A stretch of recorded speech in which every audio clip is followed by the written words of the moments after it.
우리 교회에서 지금 계속 제자훈련 사역반, 목요일날 저녁에 사역반이 계속 진행이 되는데 우리 사역반들의 열정이 대단합니다. 작년 1년 제자반을 했거든요. 그래서 1년 동안 질문도 계속하고 나눔도 계속하고 이렇게 2시간 공부를 하면은 1시간은 거의 질문과 나눔을 갖고 이렇게 1년 동안 하고 올해 2년 차 들어갔는데 아직도 질문이 많습니다. 아직도 이렇게 좋은 질문들이 많아서 그래서 굉장히 열정적인 그런 사역반들이 진행이 되고 있는데 몇 주 전에 이렇게 질문 가운데 그런 질문을 했어요. 이 질문도 우리 사역반들 질문이 굉장히 수준이 높습니다. 수준이 굉장히 높은 질문들을 하는 좋은 질문들을 많이 하는데 질문 가운데 하나가 뭐냐면 하나님이 이스라엘 백성들을 아브라함을 불러서 가나안 땅으로 인도하는 축복의 땅으로 인도한다고 약속하시고 인도하신 것이 그 가나안 땅이 바로 그게 뭐냐면 열강들의 치열한 전쟁터의 한복판 같은 데다가 인도를 했다라고 하는 거죠. 유럽 쪽에 그 어떤 로마의 권력이 강하거나 그리스의 권력이 강해지면 그 강한 세력은 이스라엘 땅을 길목과 같은 이스라엘 땅을 짓밟고 저 북쪽으로 또 진격해 가게 되고 아수르나 이런 바벨론이나 이런 곳의 영향력이 또 강해지게 되면은 이스라엘 짓밟고 내려와서 또 유럽 쪽으로 또 쳐내려가게 되고 그래서 항상 이스라엘이라고 하는 그 땅덩어리가 왼쪽에는 큰 바다인 지중해가 있고 오른쪽에는 커다란 사막이 있어서 통과할 수 있는 길이고 좁은 그 이스라엘 땅 거기를 통과하지 않고는 위로 쳐들어갈 수도 없고 밑으로 쳐내려갈 수도 없고 길목과 같은 곳에 하나님이 아브라함을 불러서 내가 너를 본토 친척 아비집을 떠나라 내가 너를 축복하겠다라고 하면서 가나안 땅을 약속하고 인도하신 바로 그곳이 어디냐면 전쟁터의 한복판과 같은 곳 길목에 그 모든 사람들이 지나다닐 수밖에 없는 길목의 한복판 같은 그런 곳에 갖다 놨다라고 하는 것이죠. 이런 질문이 생기는 거죠. 젖과 꿀이 흐르는 땅이 전쟁터 한복판이야? 젖과 꿀이 흐르는 땅이 열강들이 짓밟고 지나다니는 길목의 한복판이야? 라고 하는 그런 질문을 던지게 되는 것입니다. 그런 질문을 했어요. 그런데 그러한 질문 속에 하나님이 하나님의 백성들을 이런 열강의 한복판의 길목과 같은 곳에 갖다 놓고는 여기가 가나안 땅이야, 여기가 축복의 땅이야, 여기가 내가 너에게 주겠다고 약속하신 땅이야 라고 하나님이 그렇게 말씀하신 하나님의 뜻이 있다라고 하는 겁니다. 그 뜻은 뭘까요? 그것은 마치 오늘 저와 여러분이 이 세상을 살아가는 것도 마찬가지인데 하나님은 우리가 이 세상을 살아가는 데 있어서 마치 이 이스라엘의 지정학적인 위치와 같은 그런 상황 속에 우리가 살아갑니다. 치열한 경쟁, 치열한 어떤 그 전쟁터와 같은 그런 한복판에 우리들은 그 치열함 속에 살아가고 있는 거죠. 저와 여러분이 그렇게 살아가고 있는 겁니다. 그것을 통해서 우리는요, 하나님은 우리가 그리스도인으로 하나님의 자녀로 살아가는 우리들의 삶이 아무 문제가 없는 삶, 문제가 하나도 없고 평안하기만 한 곳에서 찬송만 하고 기도만 하고 예배만 하는 그런 삶을 원하지 않는다라고 하는 겁니다. 하나님은 치열한 삶의 현장, 죄악이 많고 문제가 많고 아픔이 많은 치열한 삶의 현장 속에서 우리가 하나님의 사람으로 살기를 원하신다라고 하는 겁니다. 그런 삶의 현장에 살아가다가 우리가 연약해서 넘어져도 다시 일어나기를 원하시고 문제와 아픔 속에서 더욱 성장해가고 성숙해가고 하나님의 뜻을 하나둘 이루어가는 아픔을 아름다움으로 승화시켜내는 그런 사람으로 우리가 살기를 원하고, 그렇게 우리들이 살아갈 수 있도록 온갖 모든 지원을 하나님은 다 하시는 분이다 라고 하는 것이죠. 여러분, 하나님이 저와 여러분을 향한 하나님의 뜻은요, 우리들이 저기 외딴 곳, 뭐 전쟁터의 한복판도 아니고 길목의 한복판도 아닌 저 구석진 곳, 그래서 웬만한 열강들이 관심도 안 갖고 쳐들어오지도 않고, 그래서 전쟁도 별로 없고 평화만 있고 그냥 자기들끼리 잘 먹고 잘 살 수 있는 그런 곳, 그런 곳에 이스라엘 백성들을 갖다 놓은 게 아니라 열강들의 그 전쟁터와 길목의 한복판에 갖다 놔서 바로 그곳에서 그 치열한 그런 삶의 현장 속에서 당당하게 하나님의 사람으로 살아가며 하나님의 사람으로 살아가는 모습을 보여주며 그런 영향력을 나타내기를 하나님이 원하셨다라고 하는 거예요.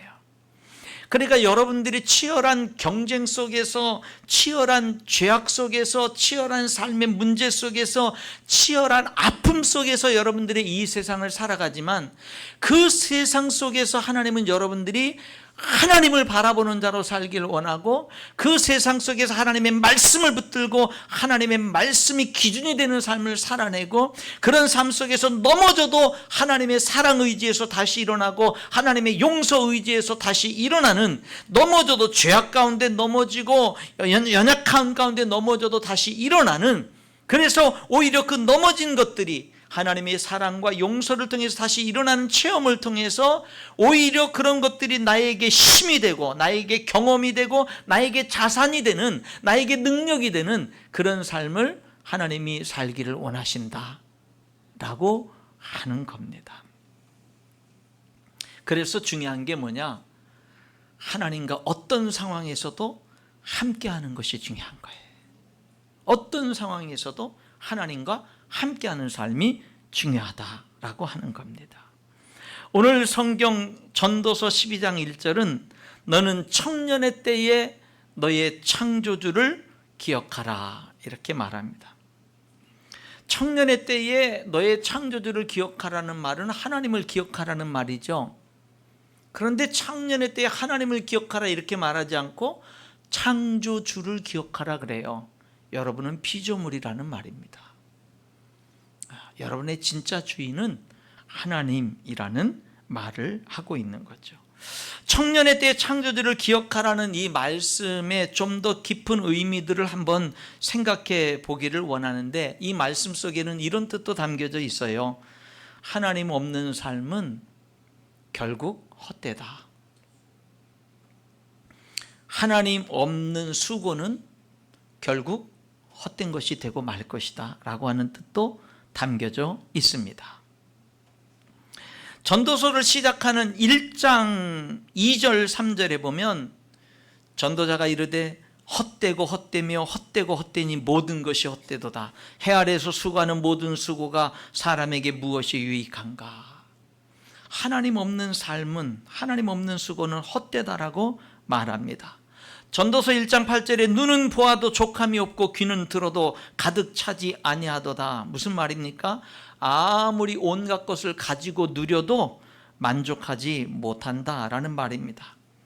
전도서 6장 2절에 어떤 사람은 그의 영혼이 바라는 모든 소원에 부족함이 없어 재물과 부요와 존귀를 하나님께 받았으나 하나님께서 그가 그것을 누리도록 허락하지 아니하셨으므로 다른 사람이 누리나니 이것도 헛되어 악한 병이로다.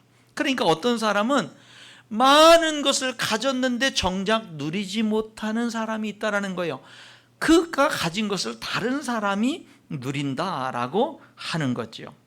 전도서 2장 18절에는 그 자기가 열심히 고생해서 모은 것을 자기 자녀들에게나 다른 사람들에게 물려주는데, 21절에는 수고하지 않은 사람에게 물려주는데, 19절에는 그 물림을 받는 그 사람이 지혜자일지 우매자일지 모른다 그래요. 그러니까 내가 고생한 것을 내 자녀들에게 물려줬는데 그 물려받은 자녀는 미련해서 그것을 다 한순간에 탕진해 버릴지 그것도 모른다라고 이야기를 합니다. 결국에는 전도서는 이 얘기를 하는 거예요. 하나님 없는 삶은 결국 헛된 것이 된다라는 것을 깨닫게 되고 말 거야. 그러니까 어떤 일이 있어도 하나님을 멀리하지 마. 무슨 일이 있어도 하나님을 멀리하지 마라. 특별히 돈 때문에 하나님을 멀리하지 마라. 여러분, 돈이 인생의 목표가 되면 자유로운 인생을 살 수 없습니다. 돈이 많으면 어깨에 힘을 주고, 돈이 없으면 어깨에 힘이 빠지고, 돈이 전부인 양 우상이 된 모습, 그런 인생을 살아가는 사람은 결코 자유라는 것을 누리면서 살지 못합니다. 돈뿐만 아니라 다른 것도 마찬가지예요. 명예도 그렇고 권력도 그렇고 사람도 그렇고, 그것이 무엇이든지 간에 사람에게 우상이 돼버리면 인간은 자유를 누리지 못합니다. 하나님을 주인으로 모시면 자유로운데, 하나님 외에 다른 어떤 것들이 인간 위에 있게 되면 그 사람은 자유를 누리지 못하고 그것에 매이는 삶을 살게 되는 겁니다. 성경에는요, 하나님의 약속이 있고 명령이 있어요. 뭐가 있다고요? 약속이 있고 명령이 있어요. 하나님이 약속하신 축복의 약속은 우리가 꼭 붙들어야 됩니다. 그런데 하나님이 명령하신 명령에도 주의를 기울여야 돼요. 하나님이 뭐라고 명령하셨는지 거기에도 주의를 기울이고 주목하고 순종할 수 있어야 됩니다. 하나님이 명령한 것 가운데 내가 거룩하니 너희도 거룩하라 라고 하는 명령이 있어요. 그 명령 속에는 너는 하나님께 구별되어진 자야 라고 하는 뜻이 담겨져 있습니다. 여러분을 향한 하나님의 뜻은 세상을 본받는 것이 아니라 거룩함입니다. 거룩함이에요. 우리는 거룩한 삶을 살아야 돼. 근데 이 세상은 거룩하게 살기가 참 힘들어요.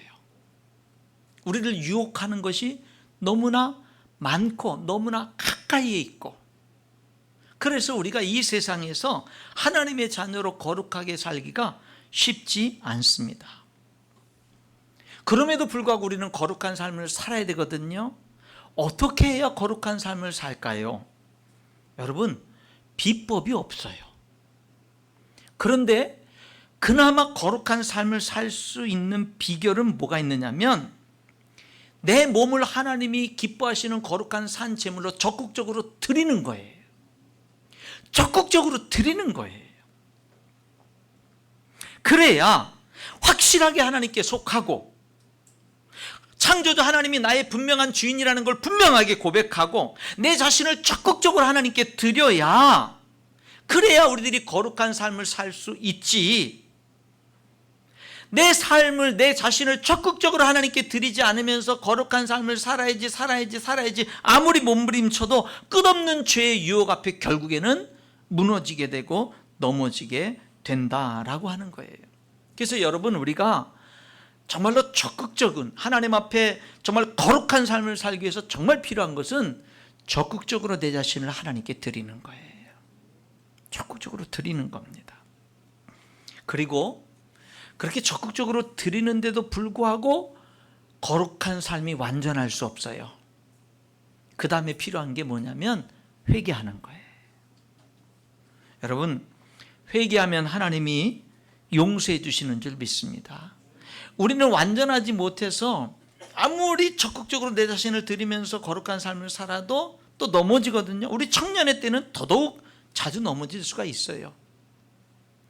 여러분, 그런 상처, 그런 넘어짐, 그런 아픔, 이런 거를 딛고 성숙해 가는 거예요. 성장해 가는 거예요.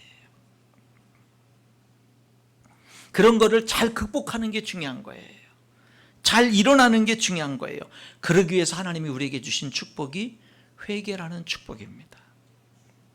그런데 그 회개도 하나님을 만홀히 여기는 것으로 사용하면 안 됩니다.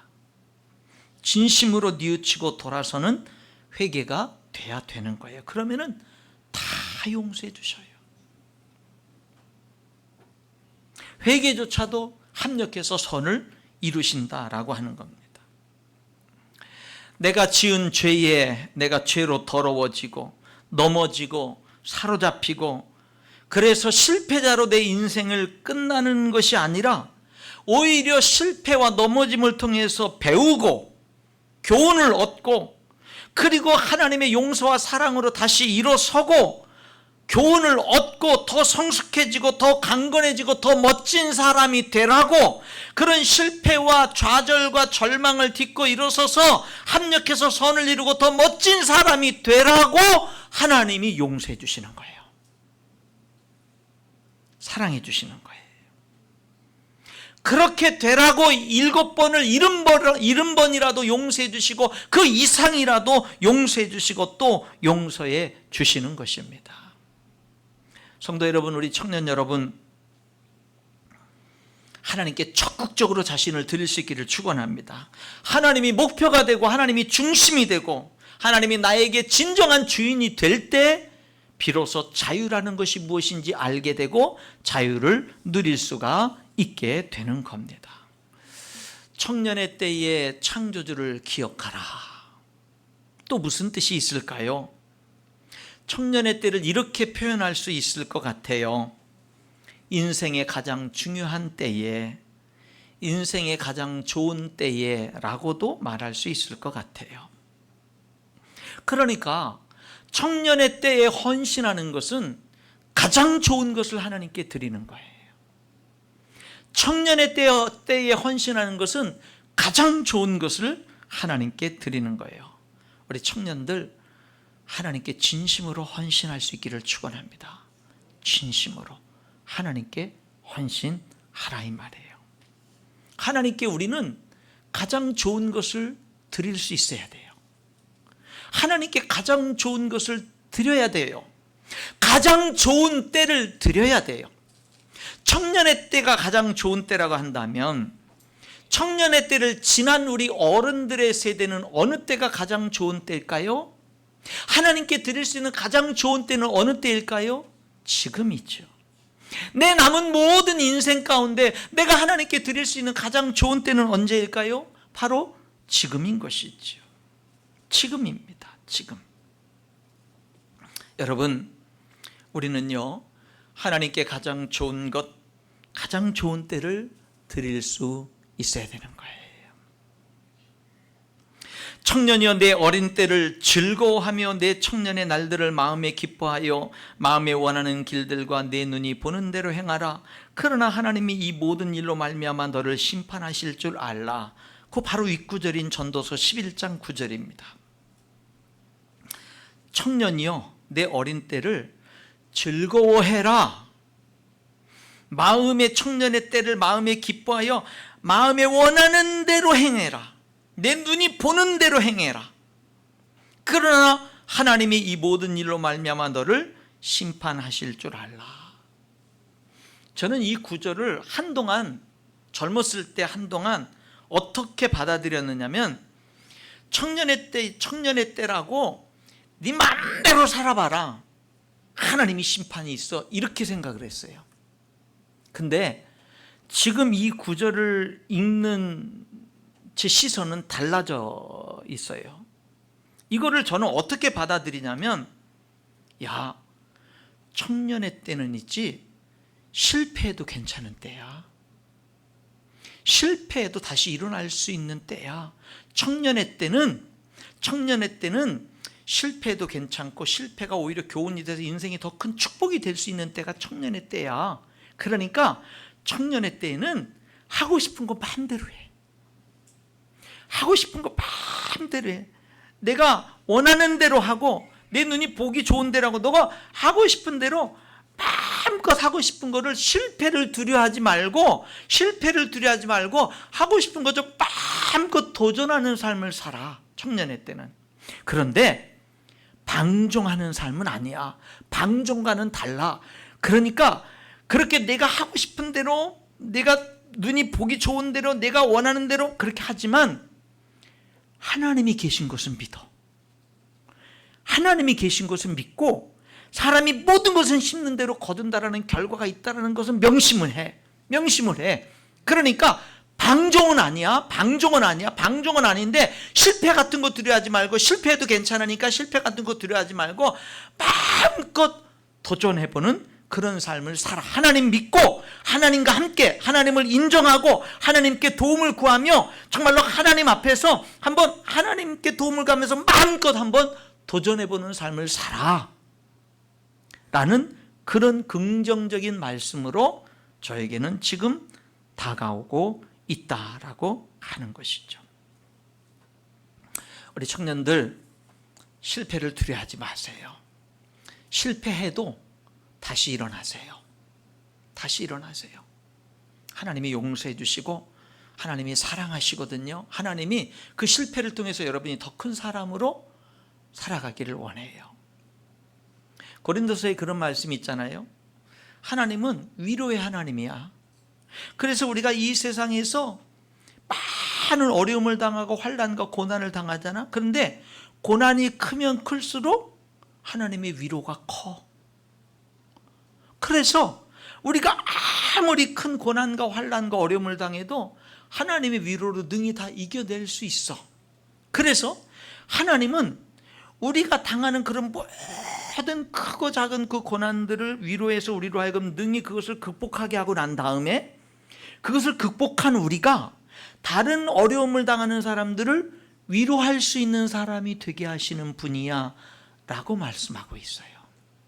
그러니까 우리 청년들이나 우리들의 그 삶 속에서 실패를 할 수도 있고 아픔을 당할 수도 있고 쓰라린 상처를 받을 수도 있지만 그런 것들을 뭐 하는 거예요? 하나님과 함께함으로 이겨내는 거예요. 그리고 교훈을 받는 거예요. 그리고 성숙해지는 거예요. 그래서 더 예수님 닮은 사람으로 승화되어지는 거예요. 그 상처 입은 치유자라고 하는 그런 책이 있잖아요. 그게 뭐예요? 내가 그런 많은 경험을 했는데 그런 것들을 내가 하나님의 용서와 사랑으로 이겨낸 거예요. 승화시킨 거예요. 그러니까 내가 많은 어려움 당한 사람들을 도와줄 수 있는 거예요. 한마디가 힘이 되는 그런 삶을 살아갈 수가 있는 거예요. 우리 청년들, 하나님과 함께 하시고요. 하나님 결코 떠나지 마시고요. 하나님과 함께 실패를 두려워하지 말고 실패 많이 해도 괜찮으니까 마음껏 도전하는 그런 삶을 살아갈 수 있기를 주님의 이름으로 축원합니다. 실패를 많이 경험하고 실패를 통해서 배우는 거, 그게 진짜 큰 실력이 되는 거거든요. 근데 여기 중요한 게 하나님과 함께 하는 거예요. 여러분, 하나님과 함께 하는 삶은 연약해도 강합니다. 그 사람이 아무리 약해도 하나님과 정말 가까이 함께 동행하는 사람이라면 그 사람은 강한 사람입니다. 제가 목회를 얼마 했나 보니까 근 40년 가까이 했어요. 뭐 전도사 생활, 부목사 생활, 담임 목사 생활 이렇게 쭉 계산해 보니까 한 40년 가까이 이제 목회를 해왔는데, 그 40년 가까이 하는 목회 생활을 한번 돌이켜 보면 좀 그런 생각을 가졌을 때가 많아요. 좀 강했으면, 싸움도 잘했으면, 그래가지고 그냥 좀 세상에 살다 보면 진상 같은 사람들, 이런 사람들 만났을 때 그냥 쫙 처리해버리고 그냥 그리고 뭐 힘 좀 있다고 막 이렇게 막 사람들 괴롭히는 사람들 보면 힘으로 쫙 굴복시키고, 좀 나한테 좀 힘이 있었으면 하는 생각들을 많이 가졌는데 하나님이 그 기도를 안 들어주셔서요. 그런 기도를 아마 끝까지 안 들어주실 것 같아요. 연약함 속에 목회해왔어요. 성도들이 어떤 문제 속에서 아파하면 해결해 주고 싶은데 해결해 줄 능력이 없는 가운데 목회해왔어요. 그냥 할 수 있는 거라고는 기도하는 거. 근데 기도할 때마다 하나님이 착착착착 들어주면 참 좋을 텐데 그 기도도 하나님이 착착착착 들어주시지도 않고, 그러니까 그 연약함이 질질 끌어가는 그런 삶을 살아왔어요. 그리고 나의 연약함을 안타까워하는 그런 삶을 살아왔어요. 근데 여러분, 성경 말씀, 이런 말씀이 있어요. 내가 약한 그때에 곧 강함이라. 그런 말씀이 있어요. 지금 이 말씀이 무슨 말씀인지 이해를 하기 시작을 했어요. 약한 그때 곧 강함이라. 그러니까 지금은 이렇게 말씀드릴 수 있어요. 연약함 속에서, 연약하기 때문에 하나님께 나아가서 당장 금방 기도가 응답되지 않는데도 불구하고 내가 연약함을 끌어안고 하나님 앞에 나가서 부르짖는 것은 더 이상 연약한 게 아니다. 이런 깨달음들을 얻는 거예요. 연약함 속에서 너무나 내가 연약함을 절감하면서 어려움을 당한 성도 곁에서 해줄 수 있는 것이 없어서 그냥 안타까운 마음을 가지고 곁에 함께 있어 주기만 하는 것, 무기력한 듯한 모습으로 곁에 있어 주기만 하는 것 외에는 할 수 있는 것이 없는 것. 근데 그게 연약한 것이 아닐 수 있다. 지금은 그런 깨달음들을 얻는 거예요. 그냥 그 곁에 연약한 모습 그대로 함께 있어주는 게 강한 것이 될 수 있다. 위대한 것이 될 수 있다는 것을 깨닫는 겁니다. 연약하지만, 힘이 없지만, 가진 거 별로 없지만 예수님을 진정으로 믿기 때문에 사랑하려고 하고 용서하려고 몸부림치고 부족하고 가진 것 없지만 섬기려고 몸부림치는 거, 이건 더 이상 연약한 게 아니다. 도덕적으로 윤리적으로 그렇게 하려고 하는 게 아니라 내가 하나님의 자녀라는 것 때문에, 내가 예수님의 십자가의 사랑을 받은 사람이라는 이 사실 때문에, 그것이 나의 정체성이기 때문에 그렇게 살려고 하는 것은 더 이상 연약한 것이 아니다라고 하는 것을 깨닫는 거예요. 여러분, 우리는요 어떤 축복을 받은 사람들이냐면 하나님과 함께 동행하는 삶을 살아가는 축복을 받은 사람들이에요.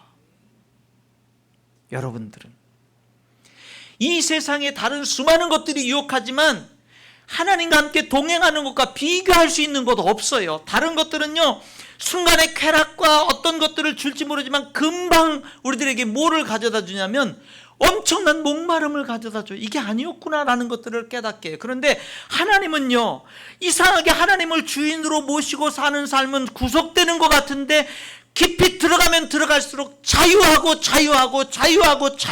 거예요. 그거를 실제 누리는 거예요. 진리를 알지니 진리가 너희를 자유케 하리라. 이 말씀이 처음에는 무슨 말인지 몰랐는지 시간이 가면 갈수록 이 말씀이 무슨 뜻인지를 깊이 있게 깨달아져 가는 거예요. 우리 청년 여러분, 젊음의 때를 하나님께 드리세요. 진심으로 헌신하세요. 가장 좋은 것을 하나님 앞에 드리시고 가장 좋은 때를 하나님 앞에 드리세요. 여러분들이 주의 종으로 직접적으로 여러분 자신을 전생애를 드릴 수도 있고요. 여러분이 나가는 전문 분야에서 그 분야에서 탁월하게 나가되 하나님의 사람으로 탁월한 사람이 되라 이 말입니다. 너는 청년의 때의 창조주를 기억하라. 그 삶은 젊어서부터 가능한 한 어려서부터 하나님의 가치관으로 살아라라는 뜻이죠. 하나님의 말씀으로 살아라.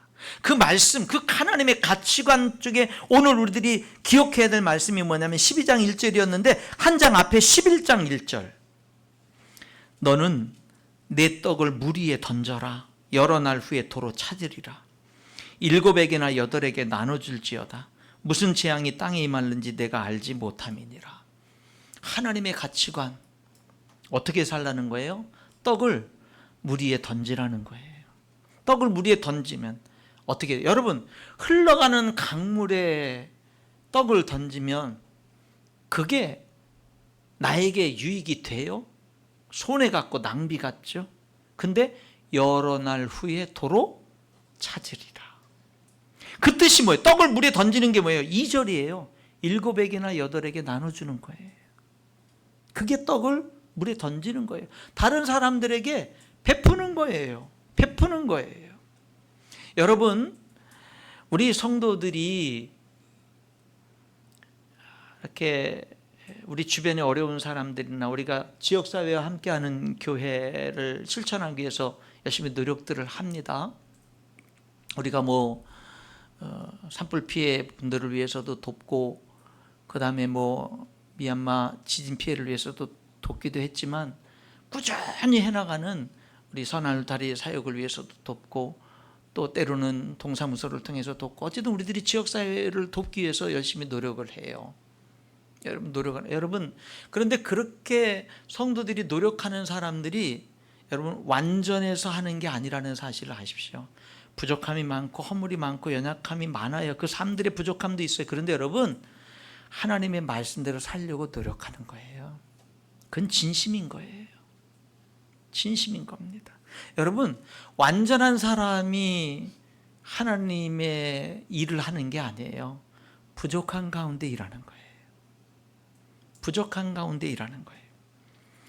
여러분, 흘러가는 강물에 먹을 내 양식을 던졌는데 왜 던져요?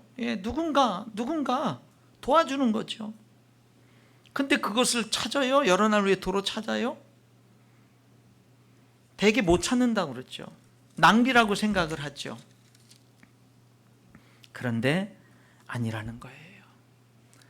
여러 날 후에 반드시 좋은 것이 돼서 그 사람에게 돌아온다, 이 말이에요. 여러분, 공부하는 목적이 뭐죠? 잘 먹고 잘 사는 거예요? 돈 벌고 직장 다니고 사업하는 목적이 뭐예요? 더 많이 벌어서 더 좋은 거 먹고 더 잘 누리는 거예요? 사랑하는 가족 잘 먹여 살리는 거예요? 당연히 그래야 됩니다. 그것은 거룩한 목적입니다. 당연히 그래야 됩니다. 그런데 그것이 전부가 돼서는 안 됩니다. 공공의 이익을 위한 목적도 반드시 있어야 되고요. 하나님 나라가 이 땅에 이루어지는 것에 동참하는 목적도 반드시 있어야 되는 거예요. 기억하세요. 여러분이 돈 벌고 공부하고 열심히 수고하는 목적이 나와 내 가족 잘 먹고 잘 사는 그것이 전부가 아니라는 거. 공공의 목적을 위해서도 내가 일하는 거예요. 내가 돈 버는 거예요. 공부하는 거예요. 하나님 나라가 이 땅에 이루어지는 것을 위해서도 내가 동참하기 위해서 돈 벌고 일하고 공부하는 거예요. 그리고 일하는 데 있어서 가장 기본, 여러분 기본을 잘 지켜야 되는데, 우리 청년들, 우리 성도들 기본이 있어요. 이 일에 대한 어떤 직업을 갖든 어떤 사업을 하든 기본이 있어요. 이 일에 대한 기본. 그 기본이 뭐냐? 땀 흘려 일할 줄 아는 거예요. 불로소득을 바라지 않는 거예요. 불로소득이 뭐예요? 일하지 않고 뭔가를 바라는 거예요. 여러분, 그런 생각 아예 접으세요. 그렇게 얻었다 할지라도 그것은 축복이 아니에요. 내가 열심히 땀 흘려 일하는데 불로소득과 같은 하나님이 보너스처럼 주시는 것이 있을 수는 있어요, 우리 인생에. 그러나 우리가 일하고 돈 버는 목적이 불로소득이 돼서는 안 돼요. 일하는 목적은 땀 흘려 일하는 거예요. 그게 일의 기본이. 지금 이 시대가 망가져가는 이유 중에 하나는요, 불로소득을 원하는 사람들이 너무 많아요. 그러니까 사기꾼들이 많이 판치고, 그러니까 여러 가지 좋지 않은 직업들도 많이 있게 되는 거예요. 불로소득을 원하면 안 돼요. 우리 그리스도인들도 우리 불로소득을 원하는 사람들이 있을 수 있거든요. 여러분, 그건 일의 기본이 아니에요. 우리 청년들, 우리 젊어서부터 이 일에 대한 바른 기본 자세를 가지세요. 땀 흘려 일하겠다. 땀 흘려 일하겠다. 그런 삶 속에는 하나님께서 삶 속에 보너스와 같은 것을 자주자주 주시는 게 있어요. 그것은 하나님이 은혜로 주시는 것이지 그것이 우리 인생의 목표가 돼서는 안 된다라고 하는 것입니다. 말씀의 결론을 맺겠습니다. 오늘 그 청년의 때 창조자 하나님을 기억하라는 말이 결국에는 뭐냐면 모든 여러 가지를 말씀드렸지만 결국에는 뭐냐? 모든 삶 속에 하나님과 함께하는 삶인 거예요. 그런 삶은 약해도 강하고, 그렇잖아요? 넘어져도 강하고 넘어져도 유익이 될 수 있고, 그런 삶은 정말 복된 삶인 거예요. 어떤 일이 있어도 하나님 떠나지 마세요. 무슨 일이 있어도 하나님 떠나지 말고 내게 일어나는 모든 일들을 통해서 하나님께 더 가까이 하나님께 더 가까이 나아가는 그런 삶이 될 수 있기를 바랍니다. 오늘 전도서는요 1장 1절 2절 3절에 헛되고 헛되며 헛되고 헛되니 모든 것이 헛되도다. 헤아려서 수고하는 모든 수고가 헛되다. 이렇게 시작을 해요. 마치 회의주의자처럼 그렇게 시작을 합니다. 그리고 쫙 인생의 삶에 대한 많은 것들을 이제 쭉 설명한 다음에 결론을 뭐라고 맺습니까? 13절 14절 다 같이 다시 한 번 더 읽어보시죠. 전도서 12장 13절 14절 함께 읽습니다. 이 일의 결국을 다 들었으니 하나님을 경외하고 그의 명령들을 지킬지어다. 이것이 모든 사람의 본분이니라. 하나님은 모든 행위와 모든 은밀한 일을 선악간에 심판하시리라. 기도하겠습니다. 하나님 아버지,